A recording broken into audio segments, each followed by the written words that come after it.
25장을 읽습니다. 레위기 25장. 두 가지 절기를 집중적으로 말씀합니다. 첫 번째는 안식년, 두 번째는 희년, 안식년과 희년입니다. 오늘 25장에서 우리에게 안식년과 희년을 강조하는 그 이유를 먼저 우리가 함께 나누고자 합니다. 안식년 1절부터 7절입니다.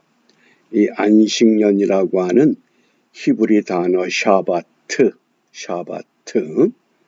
이 샤바트의 그 어원은 멈춘다, 쉰다 그런 단어에서 파생이 됩니다. 6년 동안 열심히 농사 짓고 7년째 와서는 모든 것들을 멈추는 겁니다. 그러면 사람도 쉼을 얻고 땅도 쉼을 얻습니다. 그것이 결국 하나님의 명령에 순종하는 자세입니다. 근데 이것이 갑자기 형성된 것이 아니라 애굽에서 나온 광야의 출애굽 백성들, 그들에게 미리 훈련을 40년 동안 시켰습니다. 무엇 가지고? 만나와 메추라기를 가지고. 그러니까 엿새 동안은 들에 나가서 만나와 메추라기를 거두어 드립니다. 그리고 7째 날은 들에 나가봐야 만나와 메추라기가 없습니다. 왜냐하면 6째 날에 이 7째 날 먹을 수 있는 이것을 풍성하게 거두어 드리도록 하나님께서 약속하셨기 때문입니다. 그걸 40년 동안 훈련을 시키셨습니다. 그리고 가나안 땅에 들어가서는 이제는 만나 공동체가 아니라 이스라엘 공동체를 세우기를 원하십니다. 다양한 이방 족속들이 우상을 숭배하는 그 땅에서 너희를 애굽 땅에서 인도해낸 여호와 하나님, 그 하나님을 너희들이 정말 제대로 섬기는가, 이것을 확인하기를 원하신 겁니다. 그게 안식년입니다. 그래서 가나안 땅에서는 7째 해 때마다 이 안식년이라고 하는 이것을 말씀하십니다. 그러니까 6년 동안은 농사를 짓고 안식년 1년은 다 멈추는 겁니다. 그러면은 그 다음 해에 씨를 뿌리고 거둘 때까지 또 1년이 걸립니다. 그러니까 6년 때 농사 지은 것은 안식년에 먹을 양식과 농사를 짓는 8년 차의 양식이 2년치가 주어져야만이 지탱이 가능한 겁니다. 이게 인간의 이성이나 상식으로는 도저히 용납하기 어려운 겁니다. 따라서 이 안식년을 지킨다고 하는 것은 하나님과의 관계가 확실해지고 그 믿음이 분명해지는 사건입니다. 그게 안식년입니다.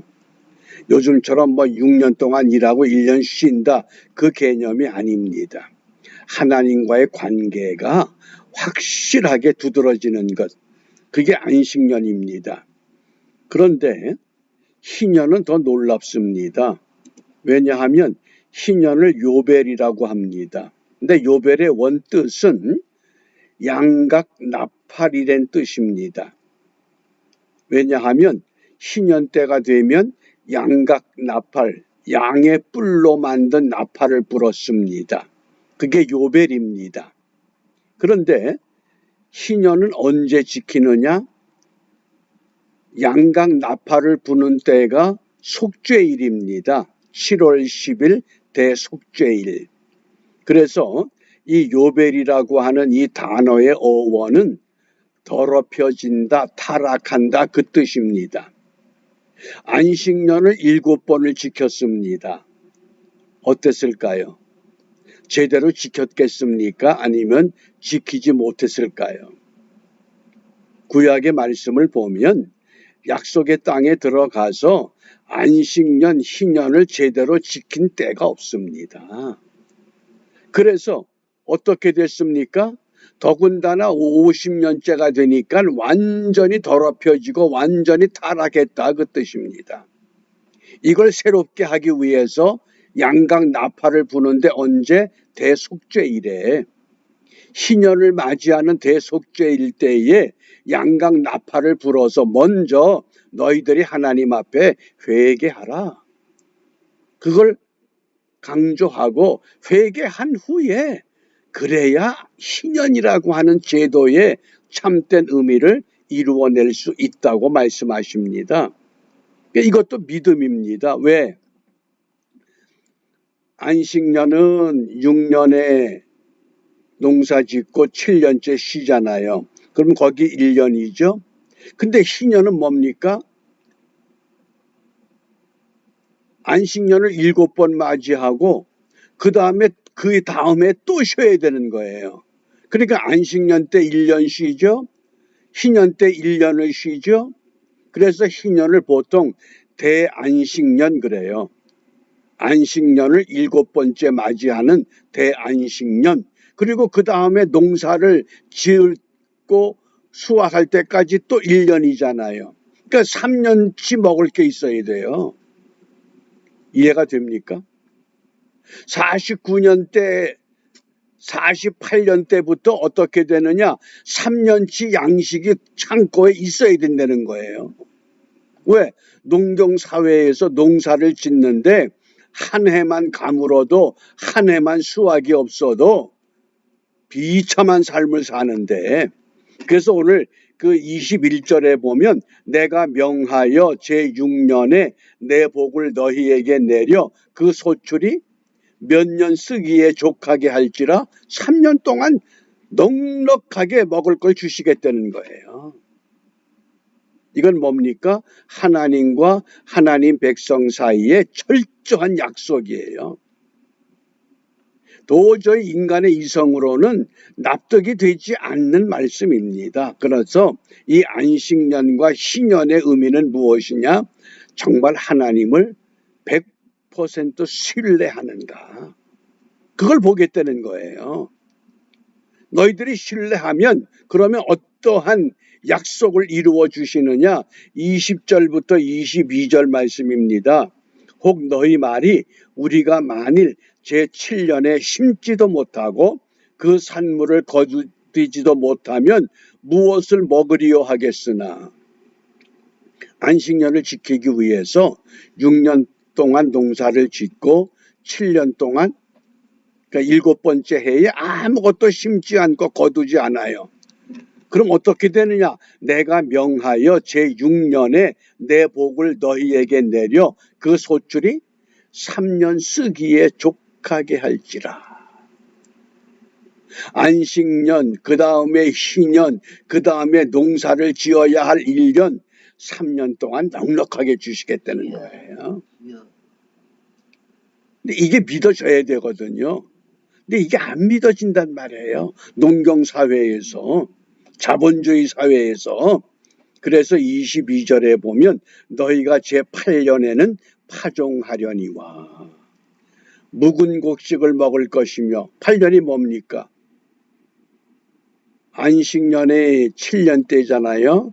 그 다음에 대안식년이 있죠. 그 다음에 그 8년째. 그래서 묵은 곡식을 먹는다는 거예요. 하나님께서 넉넉하게 주시니까 제9년 추수 때까지 묵은 곡식을 먹을 수 있게 하시겠다는 거예요. 그래서 이 말씀이 결국은 무엇을 약속하느냐? 신명기 28장 6절에 보면 네가 들어와도 복을 받고 나가도 복을 받을 것이다. 순종하면. 그러나 순종하지 않으면 들어와도 저주를 받고 나가도 저주를 받는다. 아무리 노력해 본들 손에 잡히는 거 없다 그 뜻이에요. 이게 오늘 같은 자본주의, 물질 만능의 사회 속에서 과연 이 말씀이 우리가 어느 정도 믿을 수 있겠느냐? 어떠셔요? 이런 삶을 순종할 수 있겠는가? 단 한 달만 일을 안 해도 당장 닥쳐오는 어려움이 있는데 심지어 1년, 2년 일을 하지 않는다 그러면 어떻게 되겠어요? 다 망하는 거잖아요. 그러니까 이 안식년과 희년이라고 하는 것은 믿음의 주가 누구냐? 우리의 삶의 주인이 누구냐? 이걸 정확하게 깨닫는 신앙의 훈련이라고 하겠습니다. 그래서 이 안식년이라고 하는 것을 이제 구체적으로 말씀을 하셔요. 4절에 보면 제7년에는 땅으로 쉬어 안식하게 할지니 여호와께 대한 안식이라 너는 그 밭에 파종하거나 포도원을 다스리지 말며. 그러니까 안식년의 의미가 뭐냐? 첫째, 땅이 쉬는 거예요. 하나님께 대한 믿음을 확인하는 거예요. 누가? 너는 사람이, 인간이, 하나님의 백성이. 그래서 이 땅의 안식년이라고 하는 5절 말씀에서 너의 곡물에 스스로 난 것을 거두지 말고 다스리지 아니한 포도나무에 맺은 열매를 거두지 말라. 이는 땅의 안식년이다. 이게 안식년은 세 가지 감사가 있어야 됩니다. 첫째, 땅에 대한 감사예요. 두 번째, 사람에 대한 감사예요. 그 다음에 세 번째가 하나님에 대한 감사예요. 이 믿음을 확인하고 다짐하는 것, 그것이 안식년이에요. 요즘에 생각하는 안식년의 개념하고는 전혀 다릅니다.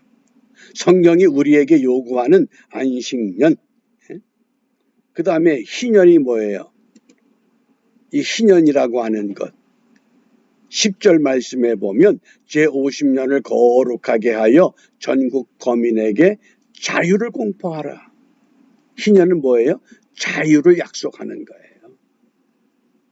모든 종들이 다 이제는 노예로 팔려갔던 종들이 경제적인 어려움으로 노예가 되었던 사람들이 전부 자유를 누리는 거예요. 그게 희년이라는 거예요. 그래서 하나님이 우리의 참 소유주가 된다고 하는 것. 이게 결론적으로 구원론에서는 종말론적 구원이 되면 이 땅의 모든 것들이 자유롭게 돼서 하나님의 공동체가 회복될 것을 우리에게 말씀하신 겁니다. 그러므로 우리가 이러한 이 말씀을 통해서 오늘 하나님이 우리에게 무엇을 기도하라고 하시느냐? 무엇을 기도하겠어요? 이건 유대인의 절기 아니죠. 여호와의 절기다 그랬어요. 하나님이 주인 되시는 거예요. 철저하게. 우리 고난주간 목요일입니다. 내 삶에, 내 생명에, 내 모든 것의 주인이 정말 우리 주 예수 그리스도이심을 확신하고 믿는다 그러면 먼저 이 안식년과 희년의 제도를 통해서 우리에게 주시는 메시지를 우리가 정확하게 이해하시고 믿음으로 아멘 하셔야 돼요. 그러면 우리가 어떠한 은혜를 이제 기도하게 되는가? 오늘 고난의 목요일이죠. 예수님께서 십자가에 못 박히시기 위해서 준비하시는 날이다 그랬어요. 6월절 식사하셨죠. 최후의 만찬, 제자들의 발을 씻겨주셨죠. 마지막 설교와 중보 기도를 하시죠. 섬김을 통해서 우리 주님은 하나님에게 순종하는 온전한 순종을 우리에게 본으로 보여주신 날이에요. 우리는 이 안식년과 희년이라고 하는 이 말씀을 통해서 과연 내가 하나님 말씀대로 순종할 수 있겠는가? 내게 유익한 건 순종하고 내게 불리한 건 세상을 따르는 그런 삶이 아니라고 하는 겁니다.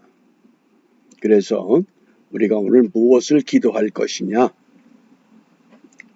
로마서 8장 19절에 피조물에 고대하는 바는 하나님이 이 세상을 말씀으로 만드셨는데 이 땅의 모든 피조물들, 쉽게 말하면 자연이 고대하는 것, 무엇을 기다리느냐? 이 땅이 무엇을 기다리느냐? 하나님의 아들들이 나타나는 걸 기다린대요. 참 믿음의 사람을 기다린다는 거예요.